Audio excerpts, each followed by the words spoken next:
Eh bien, merci Étienne Richard de me permettre de partager ma pratique et mon enthousiasme pour l'échographie.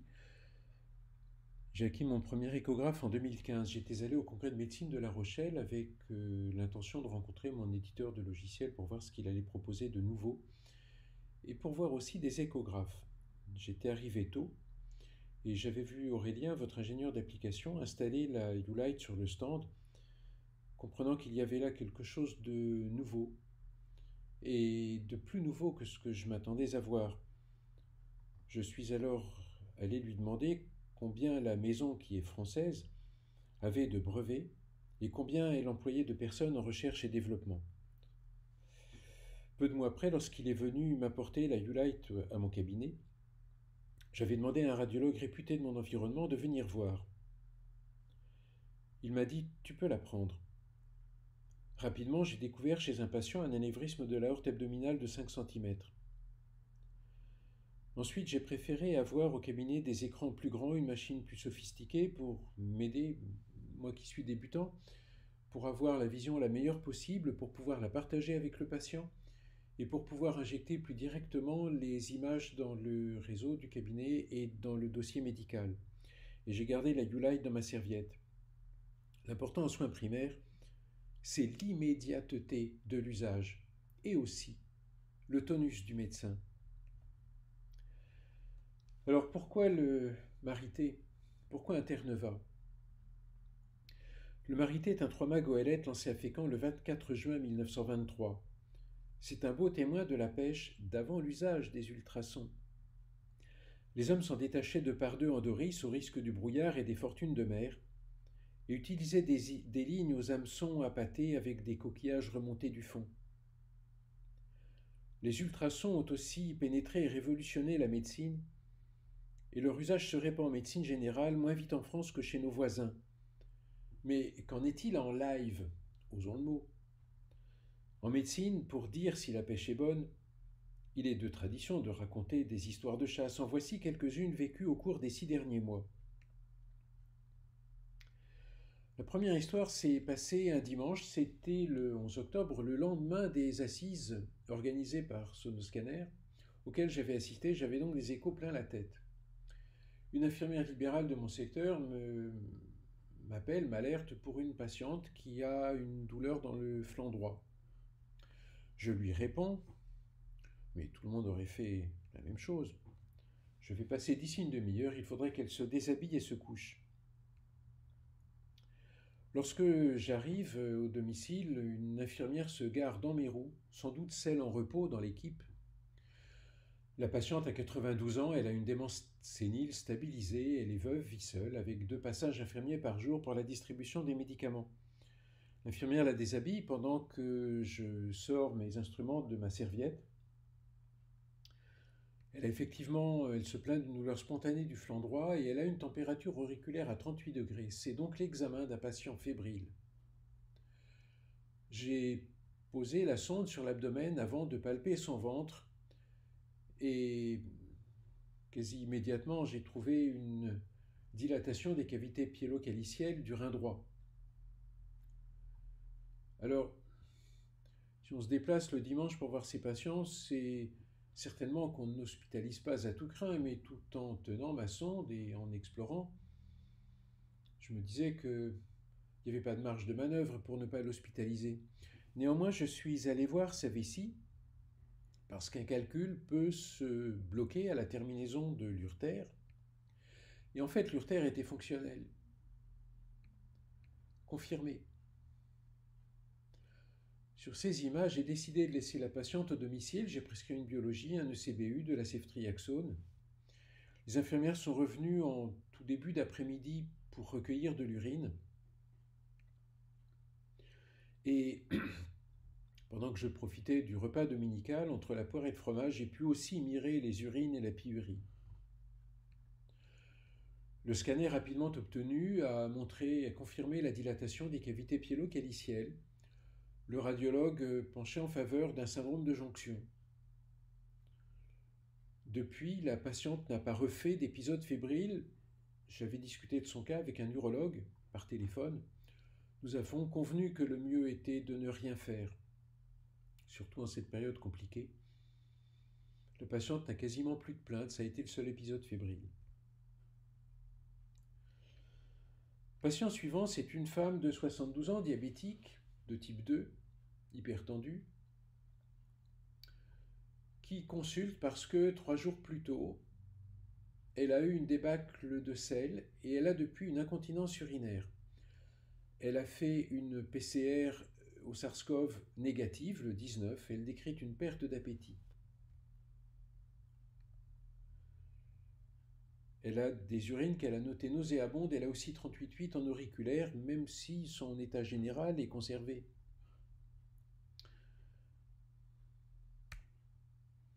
Échographie, le rein droit. Avec un certain degré de dilatation des cavités pyélo-calicielles. Et la patiente dit, c'est pas un cancer, docteur. Non, non, c'est pas un cancer, vous avez une dilatation des cavités pyélo-calicielles. Je prescris une biologie, un traitement antibiotique et un scanner. La biologie revient avec de francs signes d'infection microbienne.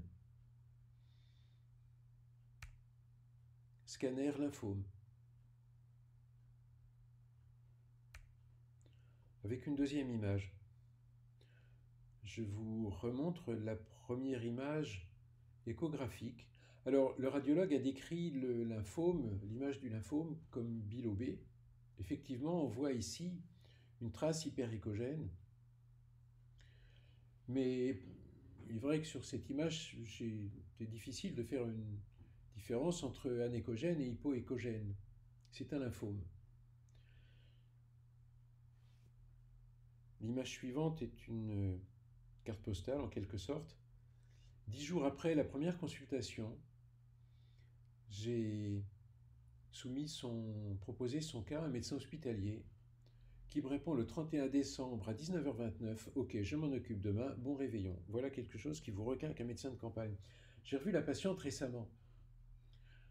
Docteur, je n'ai pas eu encore l'occasion de vous remercier, je vous remercie de m'avoir examiné. Autrement dit, est-ce que c'est un cancer? Non, c'est une dilatation des cavités, l'important c'est la prise en charge.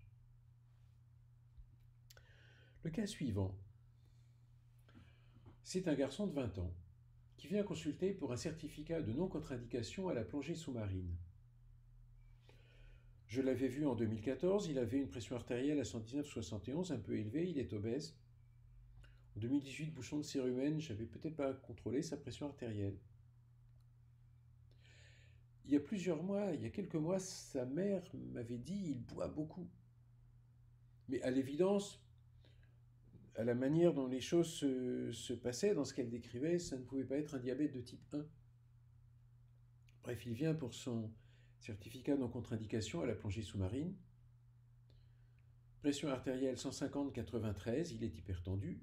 Je lui dis écoute, tu restes allongé, je vais voir un patient dans la salle d'à côté et je vais revenir te prendre une tension de repos. Il reste hypertendu, je lui prescris un bilan. Il a un débit rénal conservé, quoi, 87 à 20 ans, on peut espérer mieux. Une glycémie à 1,10 g et une tension à 169/108 aux deux bras. À ce stade-là, je lui fais un électrocardiogramme en me disant je vais tout de même pas trouver une HVG électrique, enfin bon, mais je fais l'électro. Et en fait, je suis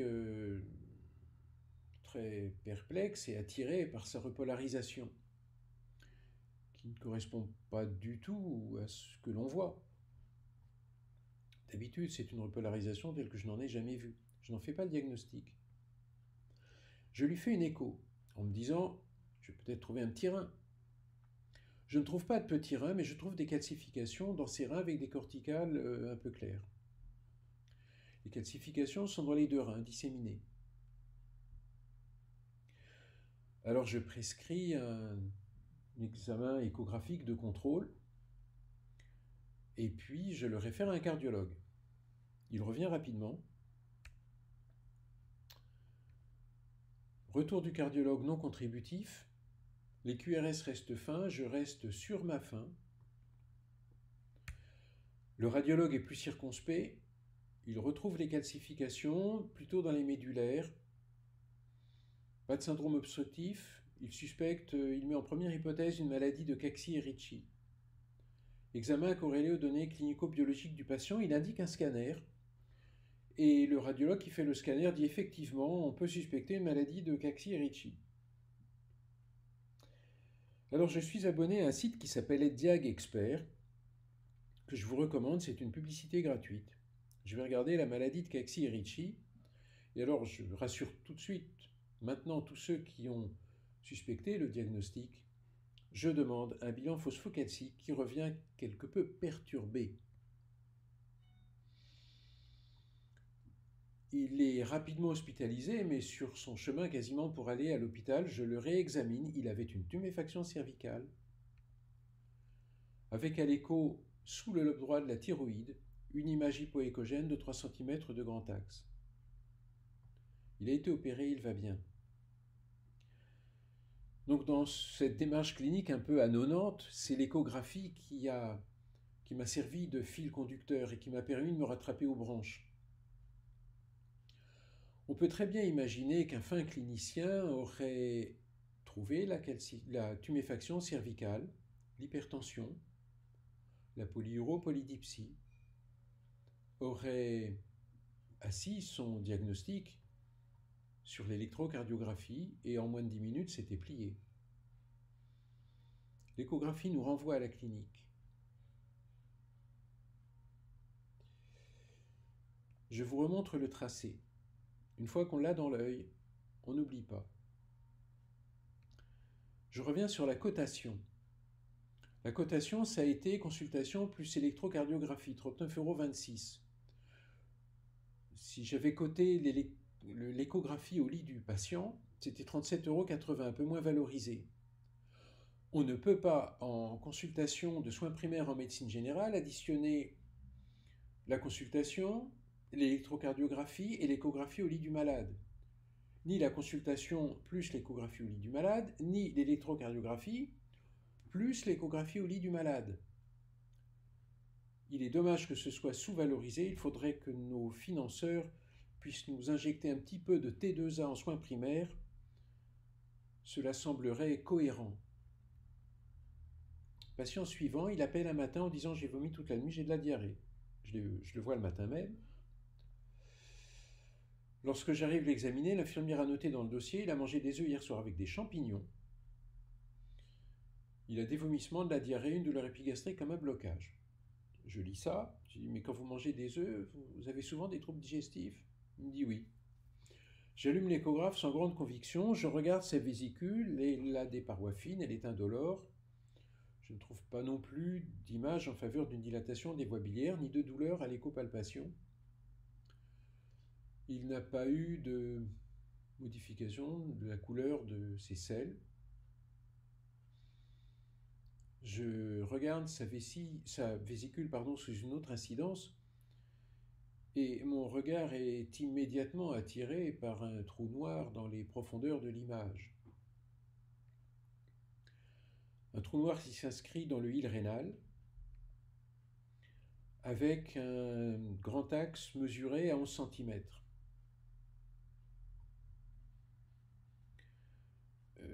Cet homme de 31 ans est mince. Il a un index de masse corporelle inférieur à 25.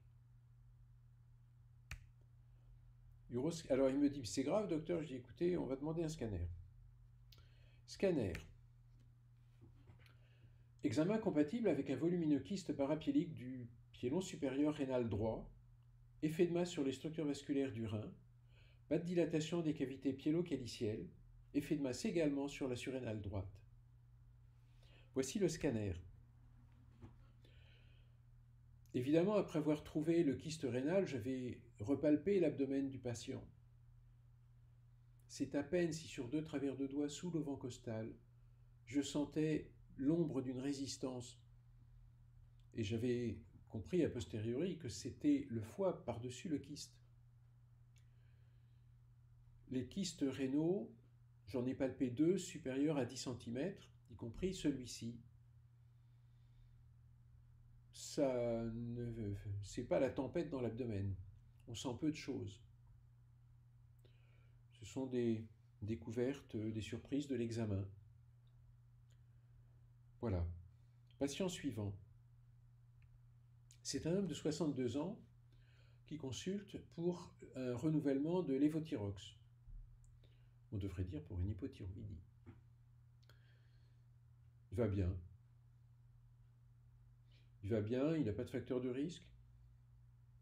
Mais il dit simplement, mais quand je pars marcher, au début, je ne respire pas de la même façon. Alors je lui prends le pouls. Il est en arythmie. Confirmé en FA. Et je lui fais une échographie en me disant, je vais peut-être trouver une grosse oreillette, ce qui me donnera un élément sur l'ancienneté, la possibilité de réversibilité de sa fibrillation auriculaire. Et en l'occurrence, je trouve plutôt une grosse aorte, que je mesure supérieure à 40 mm. Voilà de quoi étoffer le courrier au cardiologue, qui lui trouve une oreillette gauche non dilatée à 21 cm², une aorte de 44 mm, une insuffisance aortique minime.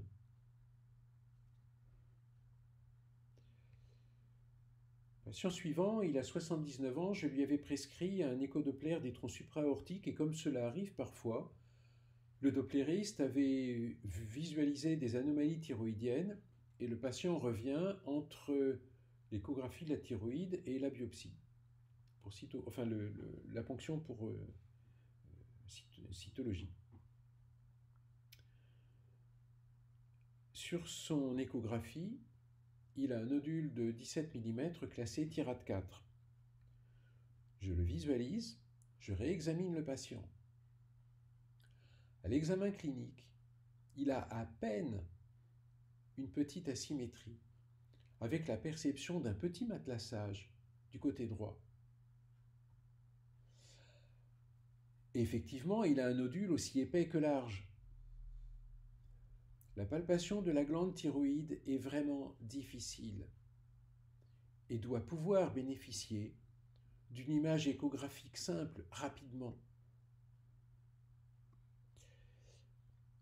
La patiente suivante, à 52 ans, consulte pour la première fois en disant « j'ai une tendinite dans la fesse droite ». Et rapidement, elle indique que sa tendinite survient pour 300 mètres de marche, mais pas en descente, et elle fume. À l'examen du côté droit, les pouls sont quasi abolis. Le souffle fémoral est faible, mais au Doppler, le flux est amorti. Et l'échographe retrouve la sténose à l'origine de l'iliaque primitive. Effectivement, elle a, au niveau ombilical, un souffle net, mais localisé. Alors évidemment, l'échographie n'est pas nécessaire, un examen clinique suffit. L'échographie a apporté deux choses. J'expliquais à la patiente ce qu'il fallait dire pour avoir rapidement un rendez-vous de Doppler de contrôle qu'elle a eu, rapidement. Et deuxièmement, elle a arrêté de fumer. La prise en charge est différente. Conclusion, au pluriel. En médecine, pour que les mots du patient soient dits, il faut que la parole se promène. Et pour que la clinique soit dite, il faut aussi promener la sonde de l'échographe. L'échographie est en médecine générale un moyen d'auscultation remarquable et nécessaire qui stimule la curiosité clinique. On ne recherche pas un signe de Babinski chez tous les patients. Mais même si on ne va pas faire un examen échographique à tout le monde, on doit pouvoir le faire très systématiquement. Aujourd'hui, l'ANEC aurait un échographe. Lorsque nous posons les mains sur un ventre, nous le faisons souvent parce qu'il faut le faire sans être bien convaincu de trouver quelque chose. L'auscultation maintenant, si vous avez un échographe, elle est nécessaire pour trouver les sibilances d'une crise d'asthme. Mais la pneumonie, on la trouve plus efficacement avec un échographe. Et vous avez vu qu'ici, dans les 6 derniers mois, je ne vous ai pas montré d'image de pneumonie. Les anomalies rénales sont plus fréquentes. Mais encore une fois, aujourd'hui, l'ANEC aurait un échographe. Dans un métier qui tente à se centrer de plus en plus sur des décisions qui sont parfois des pseudo-décisions, demander tel examen, prescrire de la kiné, l'échographie apporte un temps de réflexion et de communication avec le patient. C'est très important. Une boutade pour les jeunes médecins qui ne sont pas installés et qui craindraient par-dessus tout, qui n'osent même pas y penser, l'idée de s'installer seuls. Adopter des échographes. Pourquoi des échographes? Parce que il est préférable dans les process d'avoir un échographe chargé dans sa serviette, ultra portable, et avoir un poste fixe à son cabinet.